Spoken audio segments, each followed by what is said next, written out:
Hey guys, and welcome to another Flute Center of New York sponsored review. The Flute Center of New York and I were thinking of ways that we can continue to inform you guys about the process of purchasing an instrument. And one of the most common ways to approach purchasing an instrument is to give a budget and then try flutes within that budget. And these flutes can range anywhere from used instruments to new instruments. First, I need to let you guys know about my code with the Flute Center of New York. If you purchase an instrument through them, you can get free domestic shipping within the US. You get a 10-day trial instead of 7 days. You get an 18-month warranty on your new flute, and you can take up to 4 instruments out on trial at a time. Just be sure you're actually in the market to buy before you go and contact the Flute Center of New York for a trial. To get a trial going, you just need to contact them via phone, email. I'll put a link to their contact info in the info box below. The Flute Center of New York will also actually price match any other authorized dealer, so you'll always know you're getting the best bang for your buck. When you actually go to try flutes, make sure you take off all rings and dangly jewelry.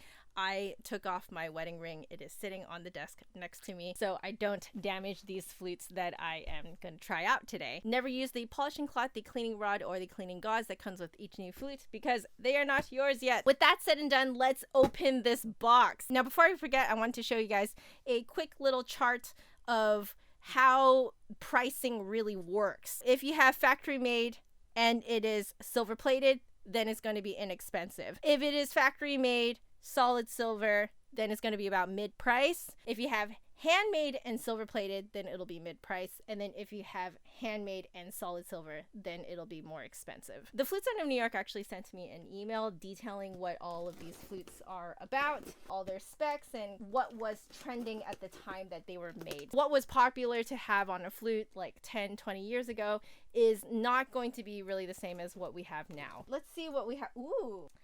Wow, look at how vintage this flute case is. This is the Haynes commercial number 15099. This one was made in 1937. This is like pre-World War II. That's amazing. What are the specs? All sterling silver body and silver mechanism, drawn tone holes, Y key arms, closed hole, offset G, C-foot joint, handmade in the USA. This sounds very similar to the Mateki that I own. Wow. All right. Right above the neck of the flute, there's this little ridge. Newer flutes don't have that, I noticed. Let's see what the Flute Center of New York had to say about this. Haynes commercial model flutes came to be out of an effort to make a less expensive Haynes flute. The commercial model flutes were still handmade Haynes, but the standard specs, which are closed hole, drawn tone holes, and C-foot joints, made commercial flutes faster and less expensive to produce than their handmade counterparts. So this is still handmade. Just gonna look at the lip hole here. It's squarish in shape, a little rounder than I'm used to seeing. The 4 corners of the lip hole are more rounded off.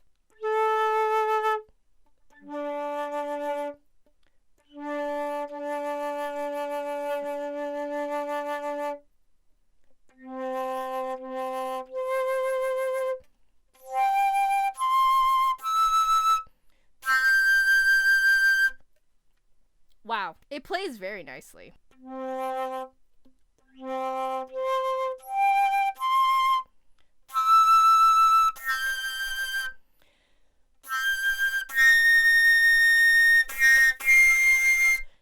That came out so easily.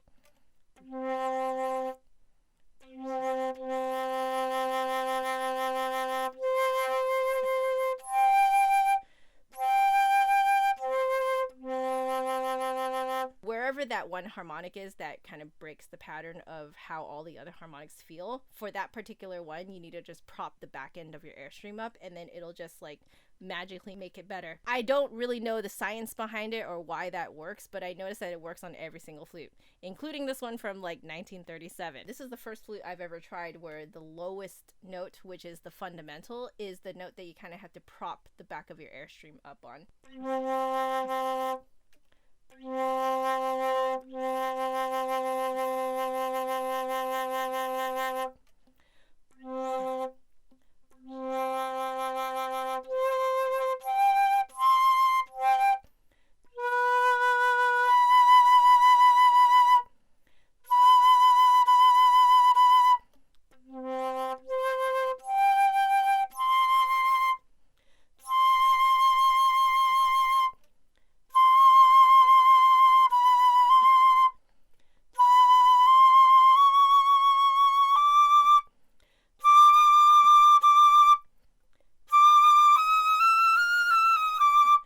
It's definitely not as free-blowing as the flutes that we have these days, but it has like a really loved dark color to it, which the Flute Center of New York mentioned that older flutes tend to sound that way. Yeah, warm, dark, and rich. You get a lot more color and less kind of in-your-face projection.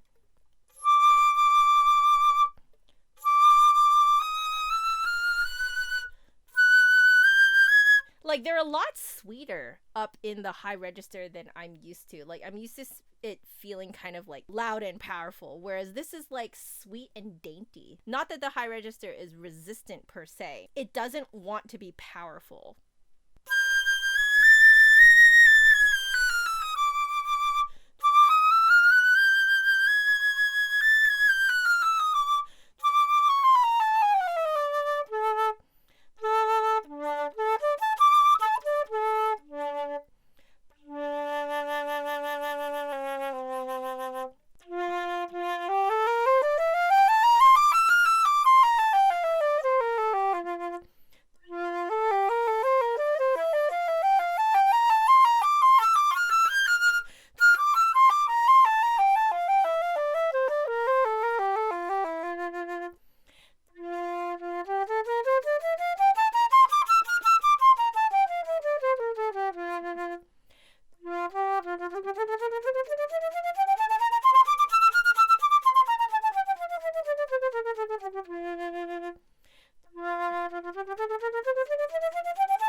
Alright, so something really interesting about tonguing. You have to be light enough to match how delicately this flute wants to be played. It's not about the power so much as it's about the sweetness and clarity of tone. I feel like you can be actually more aggressive with your tonguing on flutes nowadays, most flutes nowadays. But like with this one, wow, you really have to be really light for that beautiful tone to come through.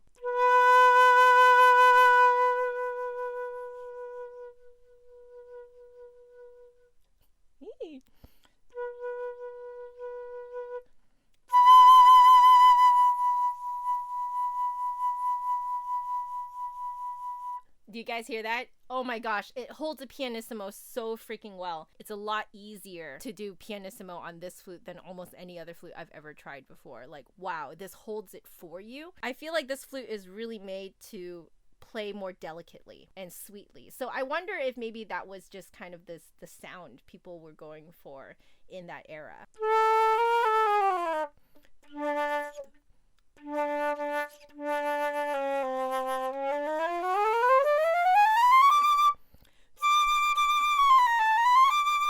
I almost feel like this flute is not really soloistic. It's very, very good if you want a silver flute, but you're more of a chamber player. I find that I can control my tone colors easily on this too.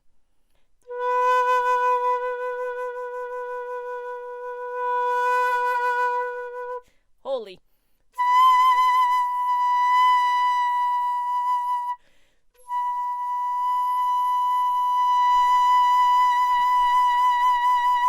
It still airs on the side of being sweet, but you can do a lot with tone color on this flute. Very colorful, very sweet, very delicate. I love it. I'm saying I love it because I'm a chamber player, so like if I were to buy a silver flute, I would love to buy a silver flute that feels like this. Also, I noticed in here it has a metal cleaning rod. This is not a thing anymore because the metal can potentially scratch the inside of your flute if you're not careful when you're cleaning. So the next one is this one. Look at this, what a beauty. Ah, thank you Flute Center New York for putting in a plug in the inline G. I do appreciate that. Yes, I am a very tiny person. All coin silver handmade tubing and mechanism. We're gonna have to look up what the difference between sterling silver and coin silver is. Coin silver is an alloy of 90% silver and 10% copper. I might play well on this one. In case you guys don't know, I discovered a while ago that I might be a copper player. Sterling silver traditionally is 92.5% silver and 7.5% copper. More copper content. That's interesting. So you see, like, even as soon as 1969, you don't have that ridge anymore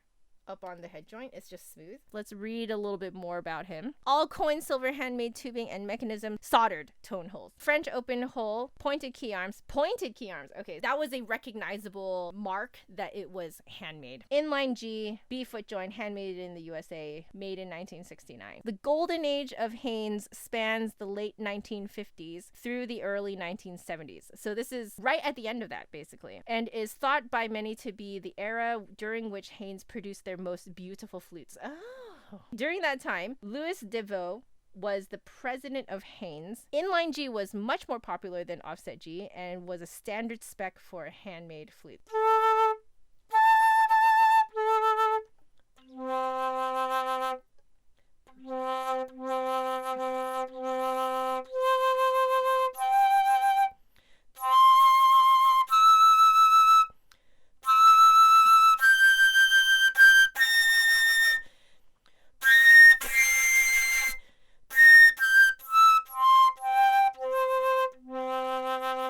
In terms of how the airstream flows in your mouth, it plays very similarly to the 1937.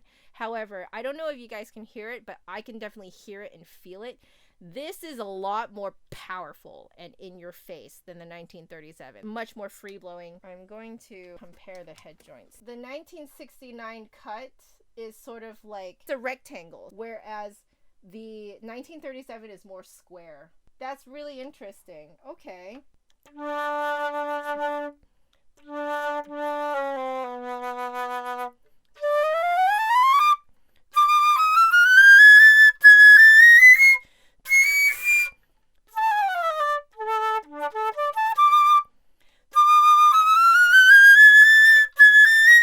Yeah, it's all about power. All right, let's try some other stuff.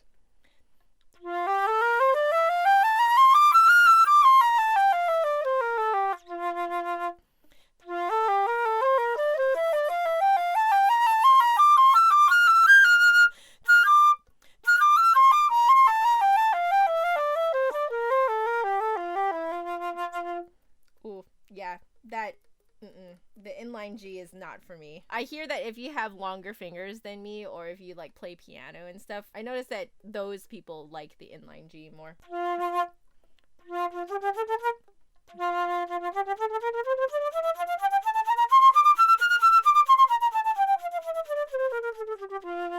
All right, for fun right there, I decided to use the same tonguing that I did on the 1937. It is way too muddy. You do actually have to be a little bit harsher with your tongue.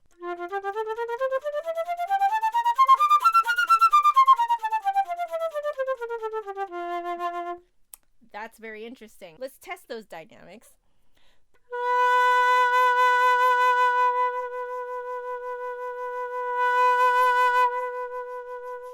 Definitely not as easy to hold a pianissimo, but you can go really far with the fortes. Like, I feel like I can't overblow it.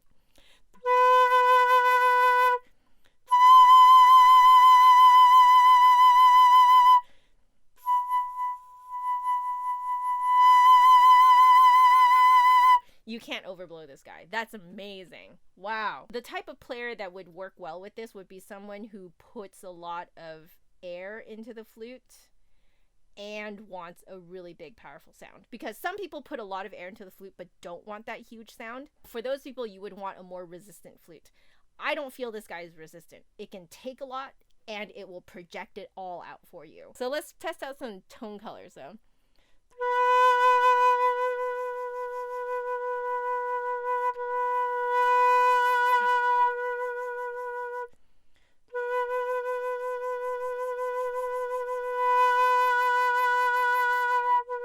This flute is built for people who want primarily a darker color to their tone. You can do a lot more on that side of the spectrum. You can make it quite nuanced over in that dark, warm side. When you get that dark, warm color, it doesn't have to be just one color. You can have a lot of different shades.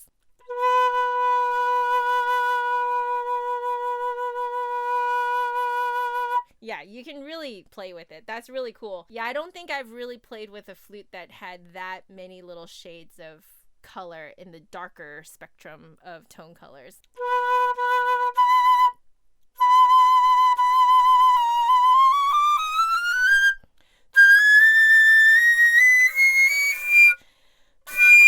wouldn't say that this guy wants to play delicately in the high range. I feel like 1937 is like chamber player, 1969 is solo player. This one is Haynes Handmade Flute, all coin silver. So this one is also 0.90. This one was made in 1988, so more recent. Soldered tone holes, French open hole, pointed key arms, inline G, DeVoe scale, B foot joint, handmade in the USA. Full overhaul by the Flute Center of New York in March of 2016. Okay, so an overhaul is basically when you bring a flute to as close as possible to its original state. You like replace everything and basically make it new again. That is why this flute looks so dang new. Because I opened it up and I was like, are you sure that's like an old flute? This is sold in a Dijau case. I'm guessing something happened to the previous case, so they just put it in a new one. This 1988 Haynes is a good example of what you'll find if you look for a newer style of pre-owned Haynes flute. Whoa! Now the lip cut has been elongated even more.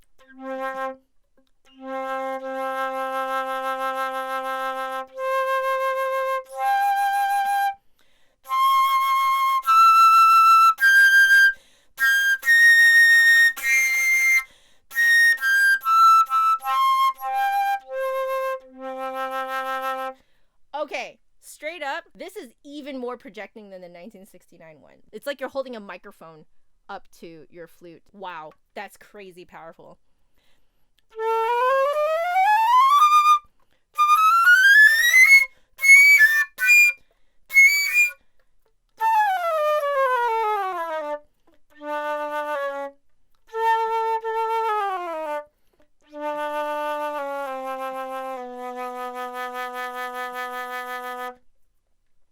It's just projection all throughout.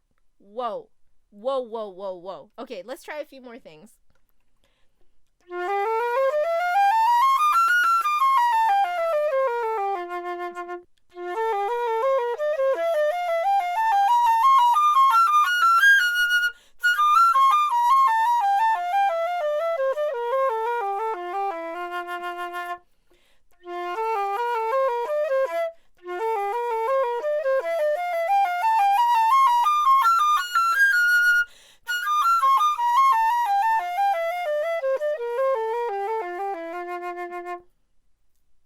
It just speaks.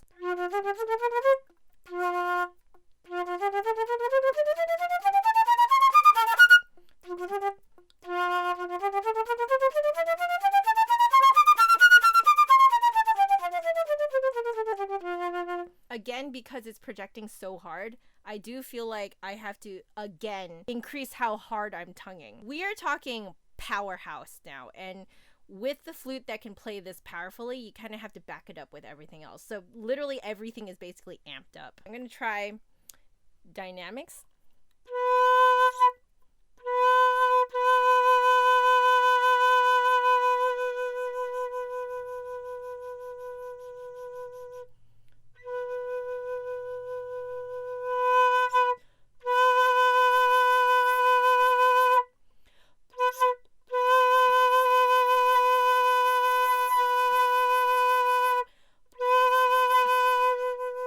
Ironically, I do feel like I can overblow this one. The 1969 one had more control, but this one has definitely more projection. Yeah, you can definitely overblow this one.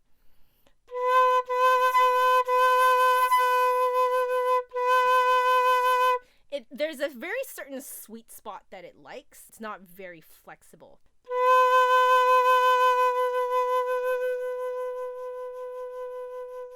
Ironically, though, it is very easy to hold a piano on this. I'm gonna play with tone color.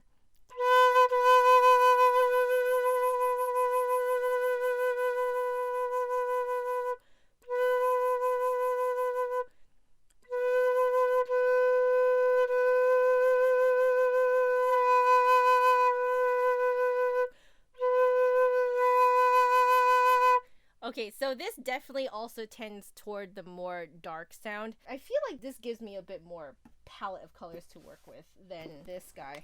I need to try this guy again.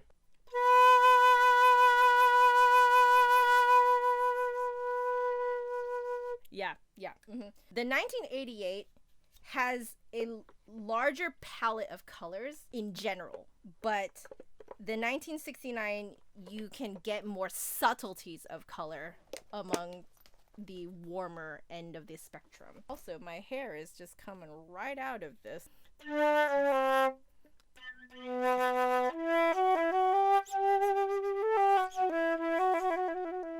Yeah, it's very easy to overblow it. Last one, guys. This is the one that I've tried before, so you guys can go check it out up here somewhere. Yeah, up here. This is the Haynes Q1. For those of you who have not seen that video yet, let me just list out the specs for you guys. This is the Haynes Classic Flute Model Q1, sterling silver, hand-cut Haynes classic head joint with silver riser, nickel silver body and mechanism, Haynes pin mechanism, drawn tone holes, French open hole model, pointed key arms, gold springs, modern Haynes scale, Pisoni S2 pads, .016 tubing, so that's standard wall tubing, offset G, split E mechanism, C-sharp trill key, B foot joint, handmade in the USA. This has a lot of the current bells and whistles on this. Whoa. We have now come back to the more square hole instead of rectangle hole. It's like the same general size of hole, but it is far more square.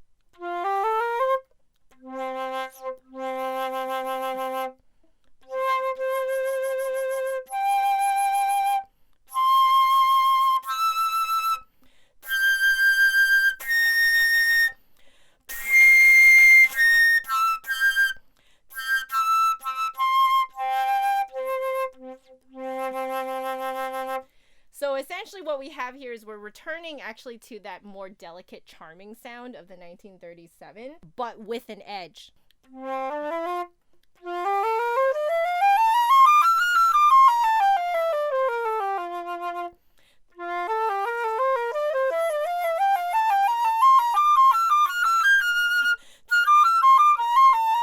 Oh.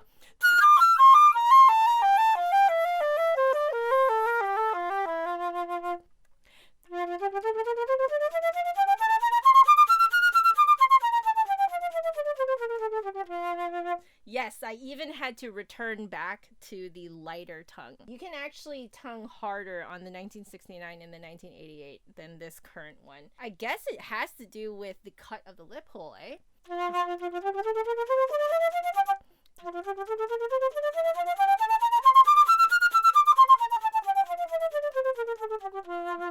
It's that same lightness. You still have to be really light, but it just has a little bit of an extra edge that the 1937 doesn't have. It's like charming with an attitude. Let's play with dynamics.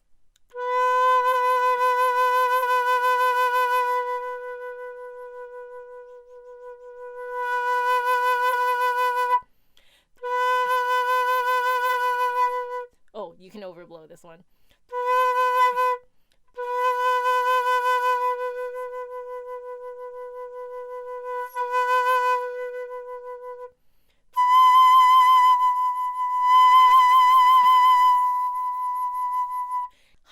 That answers some interesting questions for me, which is that I noticed that some flutes can hold a piano really well, and I wonder if it's because it's more square than rectangle. So I feel like the current model is like the 1937, but with more projection and more edge. Let's play with tone color.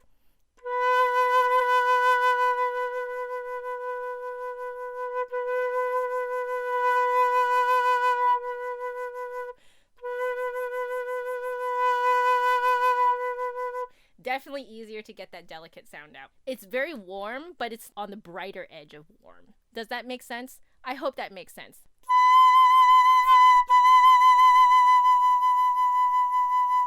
See how delicate and beautiful that like thinner sound is?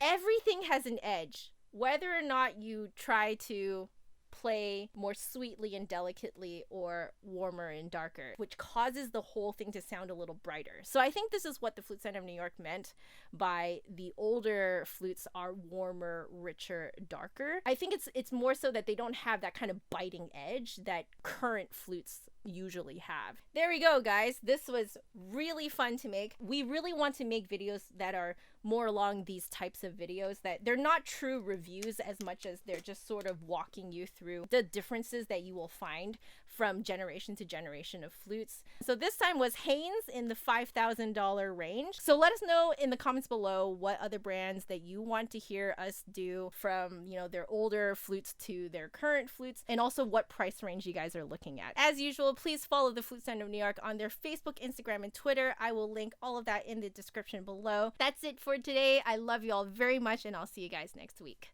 Bye.